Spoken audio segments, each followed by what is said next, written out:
KTV ရောက်နေတယ်ဒီနေ့ကတော့ share carry ဟုတ်တယ်ဟိုရောက်ကောင်းပါလေးနဲ့ကဲတော့မှာ ကျော်လာ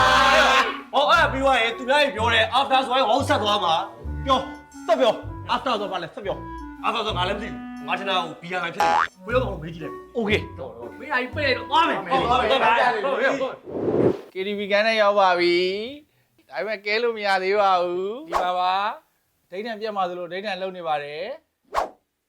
အဲ့ဒါပြီးမှကဲရမှာပါဒါတော့ KTV ရောက်တာနဲ့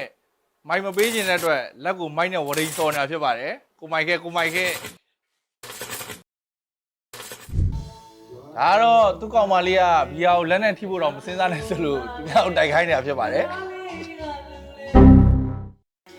ဒါတော့သူ့ကောင်မလေးကို KTV မှာတချင်းမဲ့ဆိုမှာပါကောင်မလေးမှမခေါ်ဘူးဆိုတော့ကျွန်တော်တို့ဒါ report တင်နေတာဖြစ်ပါတယ်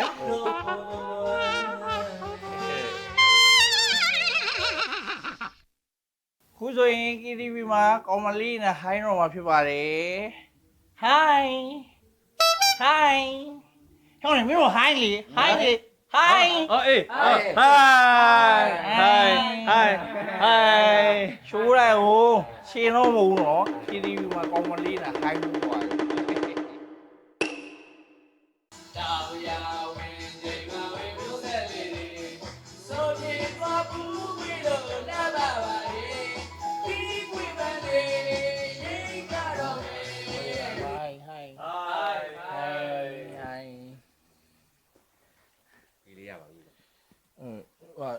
ဖုန်းနဲ့ရှင်းလို့ရတာ ရပါတယ်ကိုစကန်ဖတ်မလားဒါမှမဟုတ်ကျွန်တော်ဖုန်းနံပါတ်လေးပြောပြရမယ် ဟုတ်မင်းနားထဲမှာမဟုတ်ဘူးဂျာကြီးကိုခေါ်လိုက် ဖုန်းလေးကိုအခုဖုန်းနဲ့ရှင်းပါမလားကျွန်တော်နဲ့ရှင်းလို့ရတယ် မင်းနားထဲမှာမဟုတ်ဘူးဂျာကြီးကိုခေါ်လိုက် ဟုတ်ကဲ့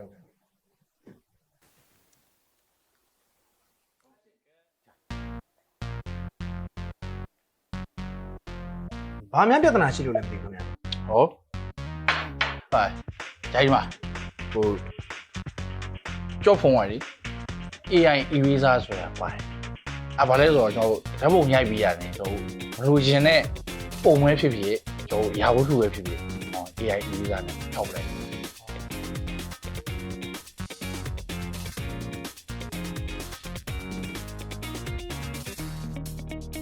ဒါလည်းမကသေးဘူးနော် AI recompose ဆိုတာပါတယ်ဘာလဲဆိုတော့ကျွန်တော်ခေါင်းနေလေခေါင်းနေလို့ဓာတ်ပုံတွေရှော့ရတာမှကြည့်အဲ့လိုဟာကိုကျွန်တော်အဲ့ခလုံးတစ်ချက်နှိပ်လိုက်ပြီဆိုရတယ်တကယ်ဓာတ်ပုံဆရာတယောက်ရိုက်ထားသူလို့အဲ့လိုတော့မိုက်ဟွာဗျာပိုင်ဒီမှာကျွန်တော် AI block voice enhancer ဆိုတဲ့ feature ပါတယ်ဘာလဲဆိုတော့ကျွန်တော်ရှင်းဆိုနေသူပေါ့ဗျာဟိုစိတ်ဝင်မှာဆိုနေတဲ့သူပဲဖြစ်လို့ရှင်းဆိုနေတဲ့သူကိုကျွန်တော်ဒီခလုံးလေးနှိပ်ပြီးတော့ကျွန်တော်အဲ့ဗီဒီယိုရိုက်လို့ရှိရင်ကျွန်တော်အောက်ကလိုက်ဆိုရင်အတန်ဆိုးကြီးနေလေအဲ့ဒါကိုဒီကောင်ကတက်နိုင်ဆုံးကျွန်တော်head လုပ်ပြရတာလုပ်ပြီးပြီးလို့ရှိရင်ဒီမှာဒီဘက်ဗီဒီယိုကကြတော့ဘာလုပ်လာလဲဆိုတော့ကျွန်တော်ဘလော့တွေပါရိုက်တဲ့ခါကျရင်ကျွန်တော်ဘေးပတ်ဝန်းကျင်တန်ကိုကျွန်တော်အတက်နိုင်ဆုံးချော့ချပြီးတော့ကျွန်တော်ဟိုမိုက်လားမိုက်ပါမကြည့်တော့မကြည့်မှာဓာတ်ပုံနေရိုက်ထားတယ်တွေ့လား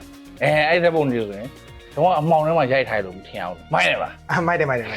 ပေါ့ကြောက်ဖုန်းက Oppo Reno 40ညီလေးရဲ့ Oppo Reno 40ကတော့အရင်မိုက်တယ်ဒါပေမဲ့ညီလေးကိုခေါ်တာဘေးရှင်းမဟုတ်ဘူးလားဟုတ်တယ်လေကြောင့်ပတ်သက်မရှိလို့ဒီဖုန်းလေးခဏထားခဲ့လို့ရတာလို့မျက်မှန်ကြရင်လာရွေးမယ်